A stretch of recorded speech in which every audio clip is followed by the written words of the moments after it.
Assalamualaikum warahmatullahi taala wabarakatuh. Untuk subjek ibadah hari ini, tajuk yang akan kita bincangkan adalah solat ketika uzur dan solat dalam kenderaan.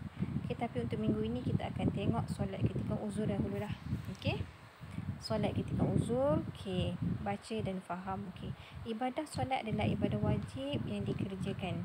Okey, macam kita tahulah solat itu wajibnya, solat 5 waktu itu adalah wajib dan terkandung dalam rukun Islam. Okay, Allah Subhanahu Wa Taala mengasihi hamba-Nya yang mengingatinya dengan cara bersolat walau dalam apa keadaan pun. Oleh itu Allah mewajibkan hamba-Nya menunaikan solat walaupun dalam keadaan sakit.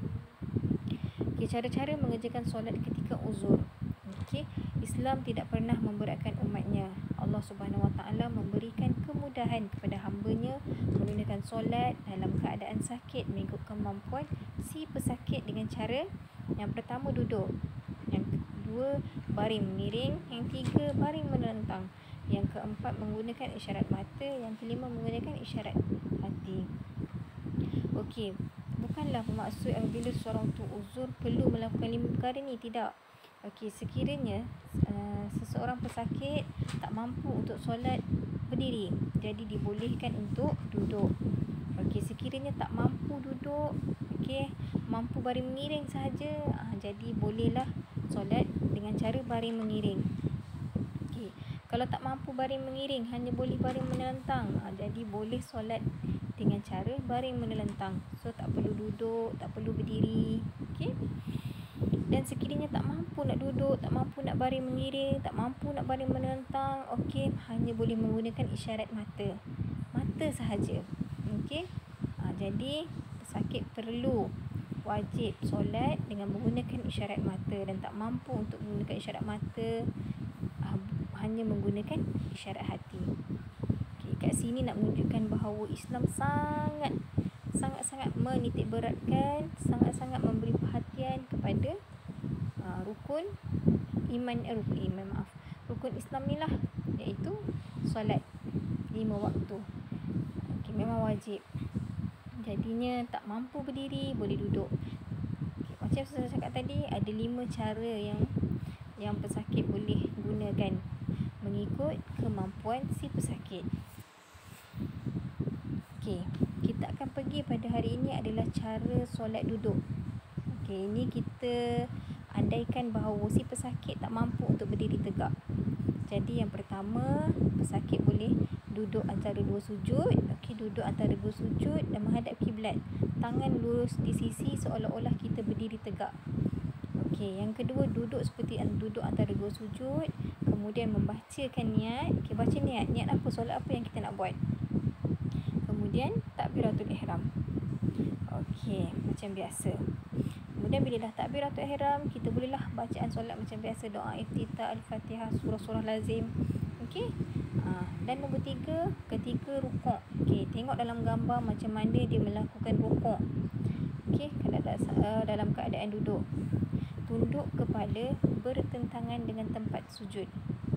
Okey, tunduk sedikit badan. Okey, tunduk sedikit badan dan kepala. Okey, kalau tengok beza gambar 2 dengan gambar 3, okey, model tersebut dia menundukkan sedikit badan dia dan juga kepala dia. Okey. Kemudian nombor 4, iktidal, mengangkat kepala dan tangan diluruskan ke bawah. Doa kunut jika solat subuh. Kalau solat subuh pun mesti baca doa sama je macam kita berdiri, tapi kita buat ni dalam keadaan duduk.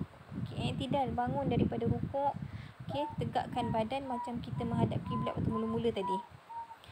Tapi iktidal lah. Okey, angkat tangan. Kalau doa kunut, baca doa. Okey, dan yang kelima, sujud seperti biasa. Okey, kalau jika tidak mampu ataupun tak boleh menundukkan kepala dan badan dengan syarat melebihi rukuk. Okey.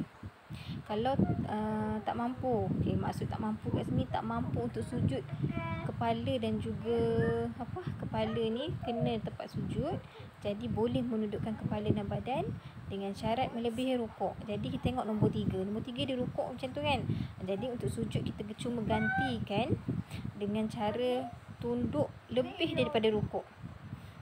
Maksudnya kepala tak kena tempat sujud, tapi kita sujud tu melebihi rukuk. Okey. Dan yang terakhir nombor 6, duduk di antara dua sujud. Duduk antara dua sujud dan tahiyat akhir seperti solat biasa. Okey, kalau tak mampu untuk duduk tahiyat akhir tu, kalau tak mampu duduk tahiyat akhir, duduk je lah, duduk antara dua sujud. Kalau mampu duduk tahiyat akhir, boleh duduk tahiyat akhir macam solat biasa. Tapi kalau tak mampu, duduk antara dua sujud sahaja. Okey, nampak kan? Islam itu mudah sebenarnya kalau kita tahu caranya. Yang penting solat. Sebab solat itu wajib. Jadi kita kena tahu. Kalau kita ni bukannya sentiasa akan sihat, ada masanya kita akan sakit, ada masanya kita akan diuji. Jadi kita perlu persiapkan diri kita macam mana cara nak berhadapan dengan situasi tersebut. Okey, soalan untuk latihan untuk subjek ibadah hari ini sikit saja. Okey, Ustazah minta murid-murid tulis dan jawab dalam buku tulis. Okey, tulis soalan dan jawapan dalam buku tulis. Tak nak tulis jawapan sahaja, mesti tulis soalan sekali.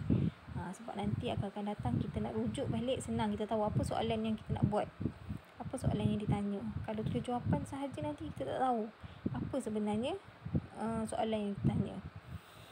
Okey, ini pun nombor dia masalah setting sikit. Okey, nyatakan cara-cara solat ketika uzur. Tadi ada 5 cara kan? Jadi sila nyatakan cara-cara solat ketika uzur. Okey, untuk subjek ibadah pada hari ini itu saja. Selamat menjawab dan terima kasih sebab sudi mendengar. Assalamualaikum.